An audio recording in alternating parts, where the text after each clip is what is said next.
Halo teman-teman, kembali lagi dengan saya Febrio Hizkia Lumintang dengan NIM 1906 1102 254. Pada video kali ini saya akan membahas tentang kaitan 10 integritas yang dirilis oleh KPK dengan manajemen operasional. Tapi pertama-tama saya ingin berterima kasih pada dosen pengajar saya, Dr. Magdalena Wulur, SEMM, dan juga Kak mentor saya, Kakak Rio. Sebelum kita lanjut dalam video, jangan lupa teman-teman semua klik tombol like, subscribe, dan juga share, dan juga klik tombol lonceng agar supaya tidak akan ketinggalan video-video dari saya. Kita masuk dalam pembahasan. Pertama-tama kita harus mengenal integritas. Apa itu integritas? Integritas adalah konsistensi dan keteguhan yang tidak tergoyahkan dalam menjunjung tinggi nilai-nilai luhur dan keyakinan. Definisi lain dari integritas adalah suatu konsep yang menunjuk konsistensi antara tindakan dengan nilai dan prinsip. Di dalam etika, integritas ini diartikan sebagai kejujuran dan kebenaran dari tindakan seseorang. Lawan dari integritas adalah hipokrit atau munafik. Seorang dikatakan mempunyai integritas apabila tindakannya sesuai dengan nilai, keyakinan, dan prinsip yang dipegangnya. Mudahnya, ciri seorang yang berintegritas ditandai oleh satunya kata dan perbuatan, bukan seorang yang kata-katanya tidak dapat dipegang. Seorang yang mempunyai integritas bukan tipe manusia dengan banyak wajah dan penampilan yang disesuaikan dengan motif dan kepentingan pribadinya. Integritas menjadi karakter kunci bagi seorang pemimpin. Seorang pemimpin yang berintegritas akan mendapatkan kepercayaan yang sangat-sangat tinggi dari karyawannya atau pegawainya. Pemimpin yang berintegritas dipercayai karena apa yang menjadi perkataannya atau ucapannya itu juga menjadi tindakannya. Ciri-ciri orang yang berintegritas. Pertama, orang yang tidak memakai kedok. Yang kedua, orang yang bertindak sesuai dengan ucapan. Yang ketiga, sama di depan dan sama di belakang. Yang keempat, konsisten antara apa yang diimani dan kelakuannya. Yang kelima, konsisten antara nilai hidup yang dianut dan hidup yang dijalankan. Manfaat integritas. Kita masuk dalam manfaat integritas. Berikut ini manfaat integritas. Pertama, manfaat secara fisik. Kita pasti akan merasa sehat dan bugar. Yang kedua, manfaat secara intelektual. Otak kita terlatih berpikir secara ilmiah. Manfaat secara emosional. Kita menjadi manusia yang termotivasi, mampu menyesuaikan diri terhadap situasi apapun. Manfaat secara spiritual. Kita mampu memaknai berbagai pengalaman kita, mampu melihat berbagai fenomena kehidupan dalam perspektif yang lebih mendalam, utuh, dan menyeluruh. Yang berikutnya, manfaat secara sosial. Kita semakin mampu membangun hubungan dengan sesama.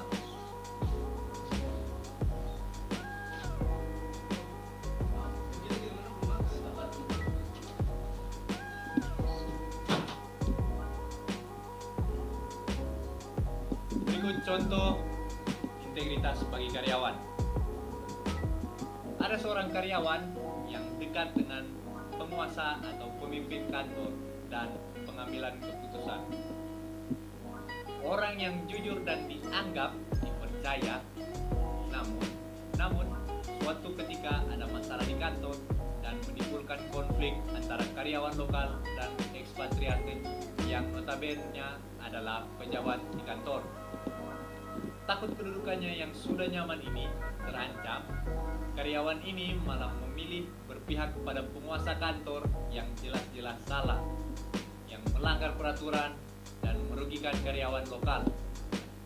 Ya, bisa kita lihat dalam contoh kasus ini bahwa karyawan yang terlihat jujur ini sepertinya tidak memiliki integritas karena bertindak sesuai dengan kepentingannya sendiri. Kita masuk ke dalam 10 integritas yang dirilis KPK. Yang pertama adalah jujur. berikutnya peduli, mandiri, disiplin, tanggung jawab, kerja keras, sederhana, berani, adil, serta sabar sebagai tambahannya. Kita percaya nilai-nilai integritas yang sudah tertanam pada diri kita itu pasti akan menjadi investasi yang sangat mahal di masa depan. 10 integritas yang dirilis oleh KPK. Yang pertama adalah kejujuran. Kita semua pasti diajari oleh orang tua dengan baik dan diajari harus selalu jujur jika ada kesalahan. Kita pasti pernah berbohong karena kesalahan kita. Walaupun kita menyembunyikan kesalahan kita dengan kebohongan kita, tapi suatu saat, cepat atau lambat, kebohongan atau kesalahan itu pasti akan ketahuan. Dan begitu juga dalam perusahaan yang kita tempati atau yang kita pegang, pasti mau karyawan kita jujur dalam melakukan pekerjaan dan dalam bisnis yang kita pegang. Yang berikutnya, kesederhanaan. Kita sebagai manusia pasti tidak bisa merasakan cukup dengan apa yang kita punya saat ini. Misalnya, kita melihat orang memakai barang yang lebih dari kita, dan kita juga melihat orang membeli sesuatu, pasti kita juga mau membeli barang tersebut atau mengingini barang tersebut. Ya, jika kita seperti ini, kita pasti akan susah menjadi seorang pemimpin. Karena orang yang menjadi pemimpin itu harus merasa cukup dengan apa yang dimiliki. Jadi teman-teman, biasakan kita membeli barang, itu kita membeli barang yang kita membutuhkannya, bukan kita menginginkannya. Tekankan dalam diri kita bahwa yang penting bukan baru atau bagusnya, tetapi fungsi dan manfaatnya. Yang berikutnya, kerja keras. Sebagai pebisnis, kita harus kerja keras. Jika kita gagal, kita harus tetap semangat dan pantang menyerah untuk mencapai kesuksesan. Yang berikutnya, keberanian. Kita harus memiliki keberanian dan kepercayaan diri dalam melakukan sesuatu yang besar.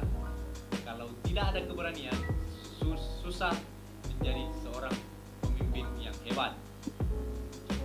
Yang berikutnya, rasa tanggung jawab. Kita sebagai mahasiswa dan calon pemimpin, kita harus belajar apa itu tanggung jawab. Bertanggung jawab dalam tindakan yang kita ambil dan pekerjaan yang kita kerjakan saat ini. Yang berikutnya, kedisiplinan. Kedisiplinan penting dalam kehidupan sehari-hari, apalagi sebagai mahasiswa dan sebagai calon pemimpin. Kita harus mempunyai kedisiplinan dalam diri kita. Untuk contohnya, kita harus disiplin bangun cepat atau bangun awal, dan harus menyimpan tempat tidur kita dan lain-lain. Yang poin berikutnya adalah keadilan. Kita sebagai calon pemimpin harus adil dalam keputusan dan juga tanamkan pula nilai bahwa setiap orang punya hak dan kewajiban yang sama dan harus diperlakukan dengan setara. Kita bisa menjadi contoh keadilan dengan rekan kerja dan semua orang harus diperlakukan dengan sama. Yang berikutnya, kepedulian. Kepedulian harus ada di dalam diri kita. Kita harus peduli dengan keadaan sekitar dan peduli terhadap sesama. Yang berikutnya, kerjasama. Kerjasama itu bagus bagi bisnis. Contohnya, kita membuat film pendek, kita harus bekerja sama dengan orang yang ada dalam proyek film pendek tersebut, dan harus kerjasama dengan pekerjaan kita agar pekerjaan kita bisa lebih cepat selesai dan hasilnya lebih bagus. Dan yang terakhir dari 10 integritas yang dirilis oleh KPK adalah sabar. Sabar adalah suatu sikap menahan emosi dan keinginan, serta bertahan dalam situasi sulit dengan tidak mengeluh. Sabar merupakan kemampuan mengendalikan diri yang juga dipandang sebagai sikap yang mempunyai nilai yang tinggi dan mencerminkan kekokohan jiwa yang memilikinya. Semakin tinggi kesabaran yang orang miliki, maka semakin kokoh juga orang tersebut menghadapi segala macam masalah yang terjadi dalam kehidupan. Sabar juga sering dikaitkan dengan tingkah laku positif yang ditonjolkan oleh individu atau seseorang. Sabar dalam menghadapi segala rintangan dalam kehidupan sehari-hari dan sabar dalam bekerja agar supaya dijalani atau dijalankan dengan jalan terbaik.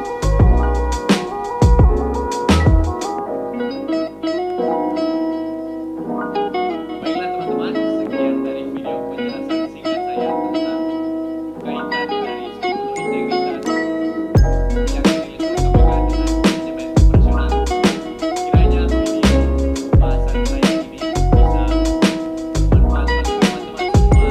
Jika teman-teman semua suka dengan video saya, jangan lupa di like dan ditekan tombol lonceng